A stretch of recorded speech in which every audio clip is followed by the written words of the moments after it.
Bismillahirrahmanirrahim. Assalamualaikum warahmatullahi wabarakatuh.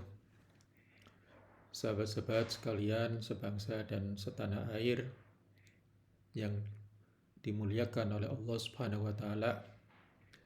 Kali ini saya ingin mengangkat tema tentang agama sebagai inspirasi. Tema ini saya angkat karena salah satu kebijakan Menteri Agama Republik Indonesia yang baru itu ingin menjadikan agama sebagai inspirasi, bukan sebagai aspirasi. Tentu saya dalam kapasitas tentang apa yang saya pahami, bukan dalam kapasitas sebagai juru bicara ataupun pembela dari Menteri Agama. Jadi sebelum kita lebih jauh menjelaskan apa itu sebenarnya agama sebagai inspirasi, saya ingin berangkat dari pertanyaan seberapa pentingkah agama sebenarnya bagi manusia. Manusia sebenarnya memang makhluk religius karena mereka adalah makhluk yang imajinatif. Mereka suka mencari makna tersembunyi guna mencapai kegembiraan spiritual luar biasa yang membuat mereka merasa benar-benar hidup. Oleh Karen Armstrong disebut human being a spiritual animal. Apa yang dikatakan Armstrong memang sejalan dengan informasi Al-Quran bahwa manusia secara naluri, secara fitrah pada dasarnya memang beragama.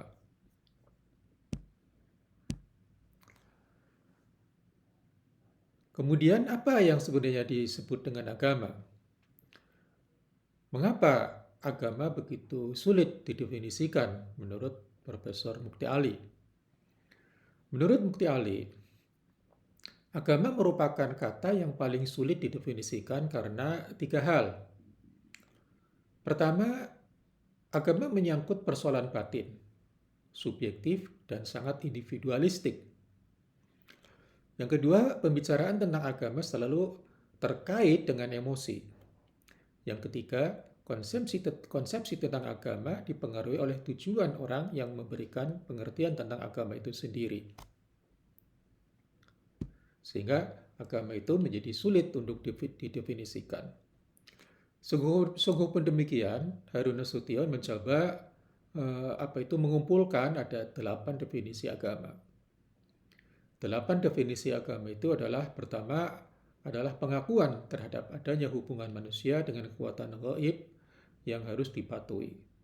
Yang kedua adalah pengakuan terhadap adanya kekuatan gaib yang menguasai manusia. Yang ketiga, mengikatkan diri pada suatu bentuk hidup yang mengandung pengakuan pada suatu sumber yang berada di luar diri manusia dan yang mempengaruhi perbuatan-perbuatan manusia. Yang keempat, kepercayaan terhadap suatu kekuatan gaib yang menimbulkan cara hidup tertentu. Yang kelima, suatu sistem tingkah laku yang berasal dari suatu kekuatan gaib. Yang keenam, pengakuan terhadap adanya kewajiban-kewajiban yang diyakini bersumber pada suatu kekuatan gaib. Yang ketujuh, pemujaan terhadap kekuatan gaib yang timbul dari perasaan lemah dan perasaan takut terhadap kekuatan misterius yang terdapat dalam alam sekitar manusia. Yang kedelapan, agama adalah ajaran-ajaran yang diwahyukan Tuhan kepada manusia melalui seorang Rasul. Ini dapat dilihat dalam bukunya Islam ditinjau dari berbagai aspeknya.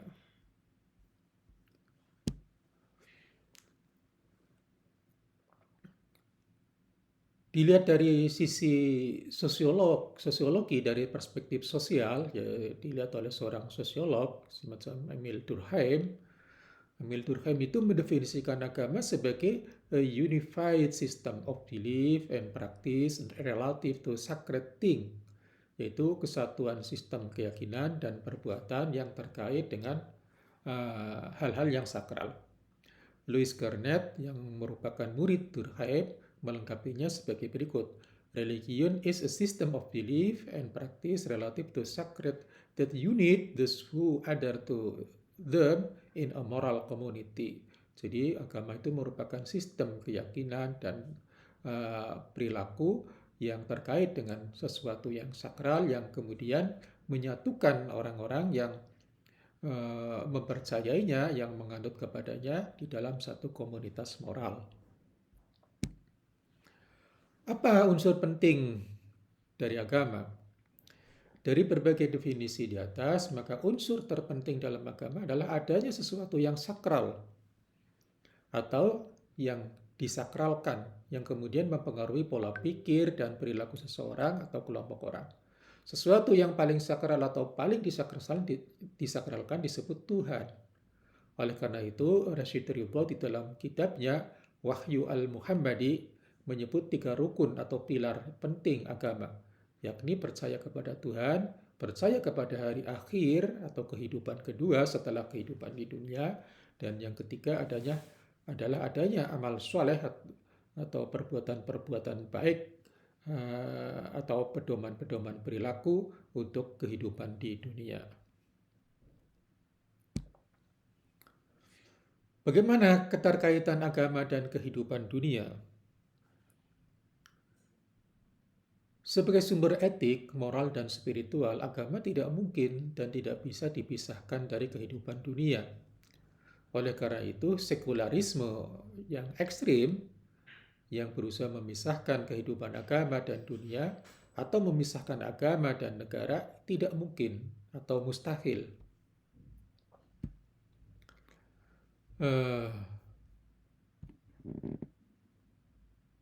Sebagaimana dikatakan oleh Barack Obama, kritik Barack Obama terhadap sekularis yang ekstrim. Saya katakan sekularis ekstrim karena pada dasarnya Amerika sendiri disebut sebagai negara sekuler, tetapi bukan sekuler yang ekstrim.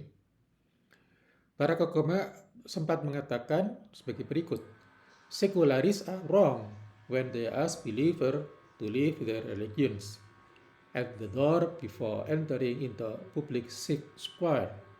Frederick Douglass, Abraham Lincoln, William Jennings Bryan, Dorothy Day, Martin Luther King, indeed, the majority of great reformers in American society, American history, were not only motivated by faith but repeatedly used religious language to argue for their cause. So, to say that men and women should not inject their personal morality into public policy debate is a practical absurdity. Our law is by definition a codification of morality, much of it grounded in the Judeo-Christian tradition. Jadi kata Barack Obama bahwa sekularis itu salah pada saat mereka meminta orang-orang yang beriman untuk meninggalkan agamanya di depan pintu rumahnya sebelum dia memasuki public domain atau ruang-ruang publik. Karena apa? Karena Frederick Douglass, Abraham Lincoln, William Jennings, Dorothy Day, Martin Luther, mayoritas reformer yang besar di dalam sejarah Amerika tidak hanya dimotivasi keyakinan, tetapi mereka berkali-kali, berulang kali menggunakan bahasa-bahasa agama pada saat menjelaskan tujuan-tujuan negara atau tujuan-tujuan hidupnya. Jadi untuk mengatakan bahwa lelaki dan perempuan harus tidak boleh menggunakan personal morality-nya di dalam kehidupan publik atau di dalam kebijakan publik, dalam perdebatan-perdebatan publik adalah merupakan praktek yang absurd. Karena menurut kata Obama, hukum-hukum kita atau hukum-hukum di Amerika by definition sebenarnya merupakan kodifikasi moral yang didasarkan pada tradisi Yahudi dan tradisi Kristen.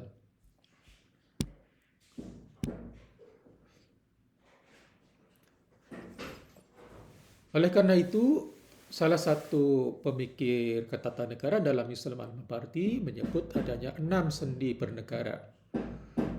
6 sendi bernegara adalah pertama adalah agama yang dihayati, 2 penguasa yang berwibawa, 3 keadilan yang menyeluruh, 4 keamanan yang merata, 5 kesuburan tanah yang berkesinambungan, 6 harapan kelangsungan hidup.